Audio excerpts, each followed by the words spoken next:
In 1986, Buick fitted a touchscreen to one of its production cars. Standard equipment, center of the dashboard, glowing green on black, controlling 91 separate functions through a glass panel that responded when the driver pressed it. Climate, radio, trip computer, engine diagnostics. General Motors called it the Graphic Control Center. The Buick engineering team had spent 6 years developing it. The car was called the Riviera. It was the first in-car touchscreen ever offered in a production vehicle, anywhere in the world. Buyers found it confusing. Salesmen could not explain it. The CRT screen was small, hard to read in sunlight, and required the driver to take their eyes off the road for every input. Sales of the redesigned Riviera collapsed in 1986, and although the touchscreen was not the only reason, it became associated with the failure inside General Motors' product planning offices. By 1990, the Graphic Control Center was gone. Knobs and buttons returned to the dashboard. The technology General Motors had spent millions of dollars developing across 2 divisions and 3 states was abandoned. Not refined, not iterated, just abandoned. 22 years later, Tesla put a 17-inch touchscreen in the Model S, and the automotive press called it revolutionary. How does a corporation invent the future of the dashboard, ship it before anyone else, and then walk away from it so completely that another company gets credit for the same idea 26 years later? To understand that, you have to start with what Buick was actually trying to do in 1980. By 1980, General Motors was the largest automotive manufacturer in the world, and Buick was its second most prestigious brand. Cadillac sat at the top. Buick sat directly underneath, positioned as the technology and engineering brand within the General Motors hierarchy. The buyer who could not quite afford a Cadillac, but who wanted something more sophisticated than a Chevrolet or a Pontiac, bought a Buick.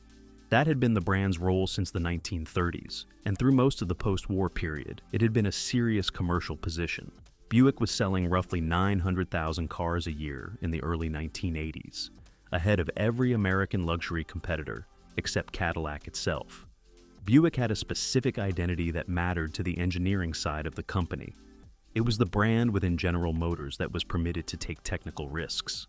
The Buick V6, introduced in 1962, had been one of the first modern American 6-cylinder engine designs to challenge the inline-6 and slant-6 layouts that had dominated the market.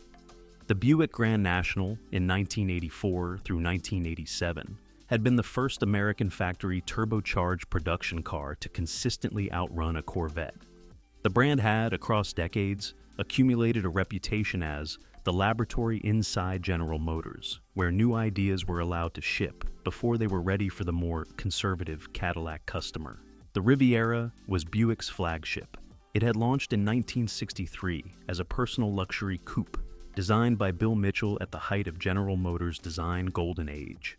The original Riviera was, in retrospect, one of the most universally praised American car designs of the post-war era. Mitchell had taken inspiration from European grand touring coupes and produced something that was unmistakably American but stylistically restrained. The car sold strongly. It became a halo product for Buick. Across the next 2 decades, it went through 6 generations, varying enormously in size and styling, but always positioned as the most expensive and most aspirational car in the Buick lineup. By the 1980s, the personal luxury coupe segment was changing. Buyers were moving towards sedans. Imports from Japan and Germany were redefining what luxury meant. And what it meant was no longer chrome and brougham trim. It meant precision engineering, German handling, Japanese reliability, and a documented record of innovation. The Mercedes S-Class had introduced the airbag. The BMW 7 Series had introduced anti-lock brakes. The Honda Accord had introduced double wishbone front suspension to the mainstream segment. Lexus had not yet launched, but the Acura Legend was already in development, and Toyota was building the engineering team that would, by the end of the decade, produce the LS 400. General Motors needed an answer. Buick needed a flagship that could carry it. In November of 1980, a Buick task force in Flint, Michigan was given a brief. The brief was to identify what the most advanced electronic features in development across the auto industry were, and to determine which of those features could be deployed in a production Buick within 5 years. The team was specifically told to ignore cost and complexity. The goal was to produce a car that would establish, beyond any reasonable dispute, that Buick was the technology leader inside General Motors. The chairman of General Motors at the time, Roger Smith, had publicly committed the corporation to a technology-forward strategy that would leverage General Motors' enormous research budget into product features competitors could not match. Smith's strategy would, 20 years later, and be remembered as one of the most expensive corporate failures in American business history. But in 1980, it was just beginning, and the Buick Task Force was one of its earliest concrete expressions. That brief is what produced the Graphic Control Center. The technology came from California. At a Delco Systems facility in Santa Barbara, an engineering team had been independently developing a touch-sensitive cathode ray tube display for automotive use. By early 1981, the prototype was ready. Delco demonstrated it to General Motors' Product Policy Group. The chairman of General Motors at the time, Roger Smith, attended the demonstration personally and approved the project. Smith was, in 1981, building his reputation as the technology-forward chairman who would modernize General Motors' product lineup. The Graphic Control Center was, for him, exactly the kind of statement project that defined his executive philosophy. The engineering challenge was substantial. The display itself was a cathode ray tube, the same fundamental technology used in television sets of the era, but miniaturized to a 4x3-inch screen. Over the front of the CRT was a transparent mylar switch panel. The mylar contained invisible conductive traces, arranged in rows and columns, that registered the location of a finger pressing the screen. The control unit then matched the press location to whatever menu was currently displayed, and executed the corresponding function. The architecture was different from a modern touchscreen in one important way. A modern capacitive touchscreen, like the one in any contemporary smartphone, registers touch through changes in the electrical field caused by the user's finger. The Graphic Control Center used resistive sensing instead. The mylar layer physically deformed when pressed, completing a circuit between two conductive layers separated by a tiny gap. That meant the system could be operated with a gloved finger, with a fingernail, even with the back end of a pen. It also meant that the screen required actual pressure to register a press, which made accidental touches less likely while driving, but also made deliberate inputs feel less responsive than the technology that would replace it 3 decades later. Cathode ray tubes have a warm-up period. The Graphic Control Center handled this with a small piece of engineering elegance. The system was wired to the driver's door handle. The moment the driver's hand touched the door handle, the CRT began warming up. By the time the driver had opened the door, sat down, and closed the door behind them, the screen was ready to display. If the driver did not touch the screen within 30 seconds, it shut off automatically to preserve the CRT's life. When the ignition was switched on, the system jumped to the home page, which contained the controls for the functions the driver was most likely to want immediately. The home page handled climate control, radio, trip data, gauges, and diagnostics. Touching any of those headings opened a deeper menu. The radio menu included a 5-band graphic equalizer with on-screen sliders. The climate menu included a small animated fan that spun faster as the user increased the airflow setting. The diagnostics menu displayed real-time information from the engine management system, the brake system, the electrical system, and the powertrain. A driver who knew what they were looking at could read engine fault codes directly, in plain language, on the dashboard of their car. In 1986, the system stored 32,000 words of information in its read-only memory. It managed 91 separate user-accessible functions. The brochure for the 1986 Riviera devoted full pages to describing what the buyer could do with it. The hardware investment was significant. Each Graphic Control Center unit cost General Motors hundreds of dollars to manufacture, in 1986 dollars, at a time when the average American car contained perhaps $50 worth of electronic components in total. The Buick engineering team had to design new dashboard tooling specifically to accommodate the screen, which sat in a bezel that was unique to the Riviera and could not be shared with any other General Motors product. The wiring harness was more complex than any previous Buick had carried. The diagnostic software had to be written from scratch, in machine code, because no off-the-shelf automotive software stack existed to support a touchscreen interface in 1986. Before any of this reached production, General Motors did the responsible thing and tested the system in real cars driven by real customers. In 1984, 100 prototype Rivieras equipped with the Graphic Control Center were distributed to selected Buick dealerships across the country. Customers were allowed to drive the cars. A dedicated electronic systems team handled the inevitable warranty issues. The feedback came back. The Buick managers in Flint reviewed it, made adjustments, and approved the system for full production. The Graphic Control Center became standard equipment on the 1986 Buick Riviera.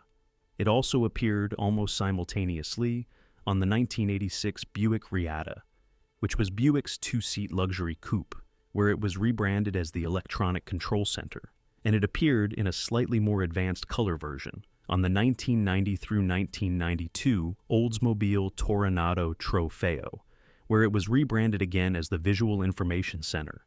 The Oldsmobile version added one feature that the Buick original never had. It included an early form of in-car GPS navigation with a small map display, which made the Trofeo one of the first production vehicles in the United States to offer navigation as a factory option, but the Toronado was a low-volume Halo product. The fundamental technology in all three cars was the same Delco-developed touchscreen interface that had launched on the Riviera. For 4 model years, General Motors was the only manufacturer in the world selling production cars with touchscreen interfaces. No European competitor offered anything similar. No Japanese competitor offered anything similar. The technology was, briefly, a uniquely American achievement, sold by a brand that was correctly positioned in the corporate hierarchy to take exactly that kind of risk. The press response was complicated, and the complications matter to the rest of this story. Period reviews acknowledged that the Graphic Control Center was genuinely unprecedented.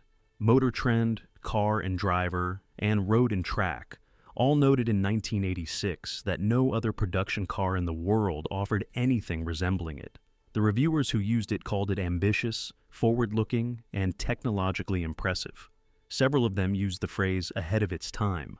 The trade press, which paid closer attention to engineering content than the consumer press did, treated the Graphic Control Center as a significant technical achievement. Automotive Engineering, the Journal of the Society of Automotive Engineers, published a detailed technical analysis of the system that documented the engineering team's work as a meaningful contribution to the field of human-machine interface design. They also said it was hard to use. The criticisms were specific and consistent. The screen was small, 4 inches by 3 inches, which made the on-screen buttons tiny relative to the size of a human fingertip.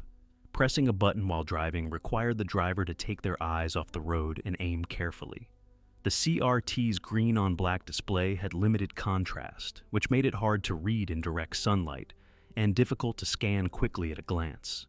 The menus were nested deeply enough that adjusting a single climate setting could require 3 or 4 screen presses, which is 3 or 4 more screen presses than the equivalent physical knob would have required.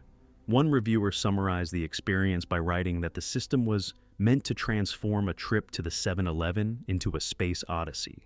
There was a deeper problem that the reviewers were responding to without being able to articulate it cleanly. Touchscreens, as a category of human interface, work well when the user can see the screen and pay attention to it. They work poorly when the user is doing something else simultaneously, like driving a car, because they require visual confirmation of every input. A physical knob can be operated by feel without looking. The driver knows where the volume control is. The driver knows whether they are turning it up or down. The driver knows when they have hit the end of its range. None of those things are true of an on-screen button. Every interaction with a touchscreen requires the driver to look at it, locate the target, aim, and confirm. That is a fundamental limitation of the interface, and it is a limitation that the Tesla Model S would, 26 years later, run into in exactly the same form. The Buick engineers had identified the future of the dashboard correctly. They had not identified that the future of the dashboard was going to be controversial for the same reasons their version was controversial in 1986.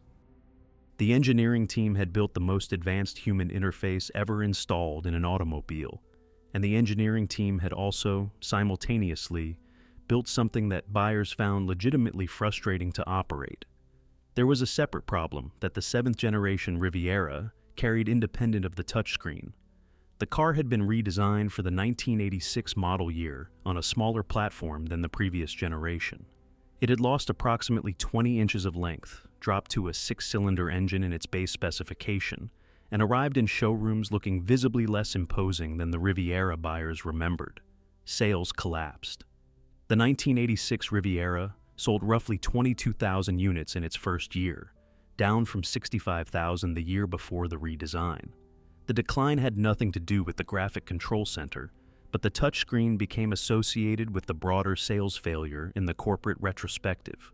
Inside General Motors' product planning offices, the conversations about whether the Riviera was working were not separating the body downsizing from the dashboard innovation. The car was failing. Everything about the car was, by association, suspect.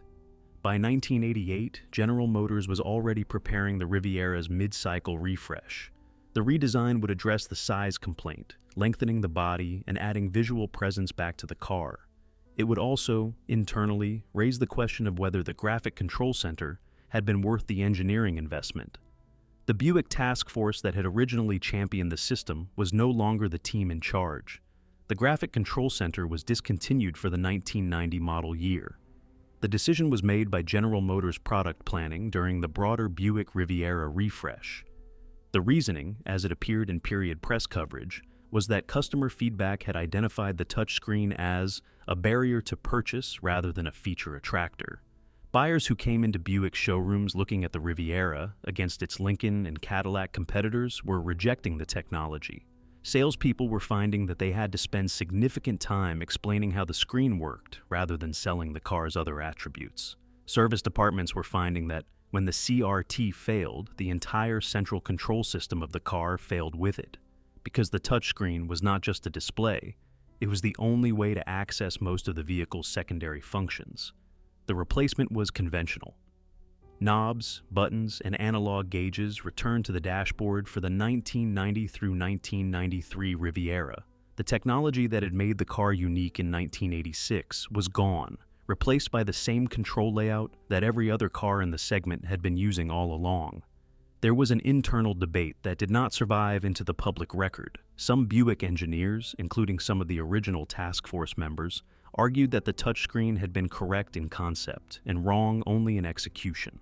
The right response to a small, hard-to-read CRT, they said, was not to remove the touchscreen. It was to wait for LCD technology to mature, then build a better screen. The graphic control center had been a first-generation product. First-generation products are supposed to be refined into second-generation products, not abandoned. Their argument did not prevail. The product planning team had made the decision based on customer feedback and dealer feedback, and the engineering case for continued investment in a technology that had not yet proven itself commercially was difficult to make against documented sales data. By 1990, the graphic control center was dead at Buick. The Riata version went away with the model itself in 1991, when the Riata was discontinued. The Oldsmobile Visual Information Center continued through the 1992 Toronado Trofeo, then disappeared with that car when the Toronado was retired. By 1993, no production General Motors vehicle offered a touchscreen interface, and General Motors had no plans to develop another one. When the Riviera went on hiatus for the 1994 model year, the graphic control center had been gone for 4 years.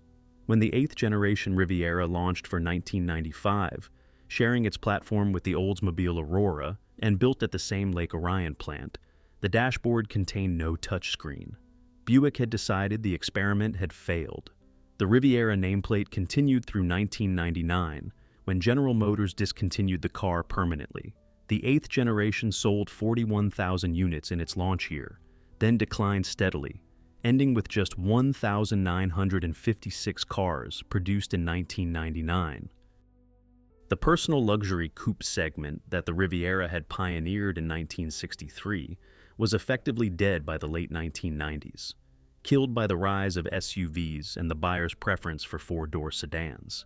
2 concept cars revived the Riviera name, one in 2007 and one in 2013, but neither reached production. The last Buick Riviera left a dealership in late 1998. The technology that the car had pioneered in 1986 left with it. In 2012, Tesla introduced the Model S with a 17-inch touchscreen mounted vertically in the center of the dashboard. Every secondary control was operated through it: climate, audio, navigation, vehicle settings, diagnostics. The automotive press called the Tesla touchscreen revolutionary. Industry analysts called it the future of automotive interfaces. The same publications that had criticized the Buick Graphic Control Center in 1986 for being too small and too hard to use now praised the Tesla version for being large, clear, and intuitive. The difference was the hardware. The LCD screen Tesla used was 30 years more advanced than the cathode ray tube Buick had been forced to work with. The processor was thousands of times faster. The software ran on a real operating system rather than custom-written machine code. All of those advantages allowed Tesla to build the version of the touchscreen interface that Buick had been trying to build in 1980. Within a decade of the Model S launch, every major automaker was redesigning their dashboards to include touchscreen central controls, and the conventional knobs and buttons that had returned to American cars in 1990 were being removed again. Mercedes-Benz, BMW, Audi, Volvo, Cadillac, Lincoln, Honda, Toyota, Ford, Chrysler. Every one of them, by the early 2020s, was building cars with central touchscreens that handled climate, audio, navigation, and vehicle settings. The Buick Graphic Control Center had become the standard feature of the modern automobile interior 30 years after Buick had abandoned it. The technology that General Motors had introduced and abandoned was, 26 years later, the technology that defined the modern automotive interior. The Buick Riviera was not a failed car. It was the documented record of a manufacturer that built the future, watched the future arrive at the wrong time, and decided to stop building it. The Graphic Control Center was, by any honest engineering accounting, 20 years too early. The display technology of 1986 was not ready to support a touchscreen interface that was actually pleasant to use while driving. Cathode ray tubes were too dim, too small, too slow. The Mylar switch panel was too imprecise to handle small on-screen buttons reliably. The processor running the system did not have the speed to make menu navigation feel responsive. None of this was the engineering team's failure. It was the limit of what 1980s electronics could physically deliver. The Tesla Model S succeeded in part because the LCD screen and the processor in its dashboard were 30 years more advanced than what the Buick engineers had been working with. But the engineering team in 1980 had built the right idea.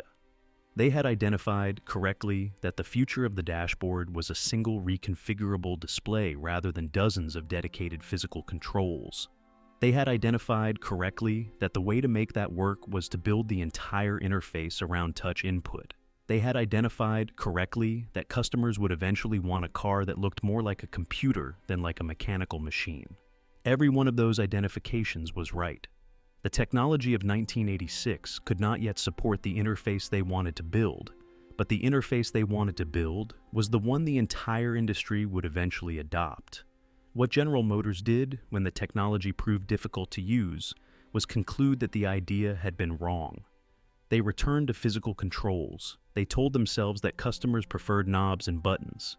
They walked away from the research, the patents, the institutional knowledge, and the engineering team that had built the system, and let that team disperse to other projects within the corporation.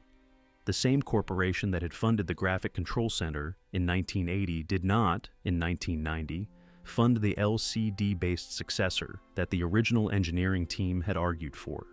The institutional memory of the Graphic Control Center program faded inside General Motors across the 1990s, until by the time Tesla revived the idea in 2012, almost no one inside General Motors remembered that the corporation had built the original 26 years earlier. There is a smaller, sadder story inside the larger one. The engineering team that built the Graphic Control Center included some of the most ambitious electrical engineers General Motors employed in the 1980s. Several of them, after the program was killed, left the corporation entirely. Some went to Silicon Valley. Some went to defense contractors. Some retired early and watched, from outside the industry, as the technology they had pioneered was reinvented by companies that had not been founded yet when they had originally shipped it. Roger Smith, the General Motors chairman who had personally approved the Graphic Control Center program in 1981, retired from General Motors in 1990, the same year the touchscreen was discontinued. The technology-forward strategy he had built his executive reputation on was, by the time he left, already being unwound across the corporation he had run for 9 years. In the current used market, a clean 7th-generation Riviera with a working graphic control center is genuinely difficult to find because the CRT units have not aged well, and replacement screens have not been manufactured in over 30 years. The cars themselves are inexpensive, between $3,000 and $7,000 for clean, low-mileage examples, but the touchscreens that define them are mostly broken, and the parts to fix them are essentially unavailable. The Antique Automobile Club of America forums document owner after owner trying to source a working graphic control center and finding that General Motors stopped servicing the part in the 1990s, that no aftermarket supplier ever stepped in to fill the gap, and that the only working units left are in cars that have been carefully preserved by collectors who understand what they are looking at. A small specialist community has developed around repairing the CRT units, with a handful of independent technicians scattered across the United States, rebuilding the displays from period donor parts. Their work is the only reason any working graphic control center exists in 2026. The car that introduced the touchscreen to the automobile is, in 2026, the car whose touchscreens almost no longer function. The engineering was right. The timing was wrong. And the corporation that built it decided, when the technology proved difficult, that the entire idea had been a mistake, leaving someone else, 26 years later, to build the same idea on better hardware and take the credit that the Buick engineering team had earned and lost. Now, click on this next video to see the American luxury car that faced the opposite problem entirely.